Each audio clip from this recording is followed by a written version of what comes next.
యోగి ఆదిత్యనాథ్ సర్కార్ రాకముందు 24 గంటలు మత ఘర్షణలేంటి, కుల ఘర్షణలేంటి, ఆధిపత్యం ఏంటి, దౌర్జన్యం ఏంటి, రౌడీయిజం ఏంటి, వ్యాపారాలు ఎలా లాక్కోవాలి, ఇదే పనిలో ఉండేది ఉత్తరప్రదేశ్.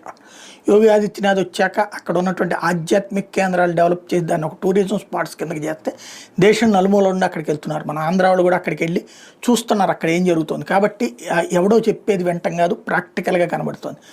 అది ఒక ఎత్తు అయితే ఓవరాల్గా ఉత్తరప్రదేశ్ స్వరూపం మార్చేశాడు. పారిశ్రామిక వాడలు, పరిశ్రమ అభివృద్ధి, అట్లాగే రోడ్ల అభివృద్ధి, ఇట్లాంటివన్నీ. ఇప్పుడు తాజాగా తీసుకొస్తున్నటువంటి అతిపెద్దదైనటువంటి మార్పు ఎక్స్ప్రెస్ వేస్ కట్టడంతో పాటుగా ఎక్స్ప్రెస్ వేస్కి ఆనుకుని 30,000 ఎకరాల ల్యాండ్ బ్యాంక్ ఏర్పాటు చేస్తున్నాడు అన్నటువంటిది తాజా అంశం. వాస్తవంగా యోగి ఆదిత్యనాథ్ ఆంధ్రాని చూసి నేర్చుకోవాలి. ఇక్కడ ఏకంగా అమరావతి రాజధానికి అనుకుని ఇంకొక 40,000 ఎకరాలు, ఇప్పటికే ఒక 7,000 ఎకరాలు ఉందన్నారు, చివరికి ఇప్పుడు 2,000 ఎకరాలే ఉందంటున్నారు. ఇప్పుడు ఇంకొక 44,000 ఎకరాల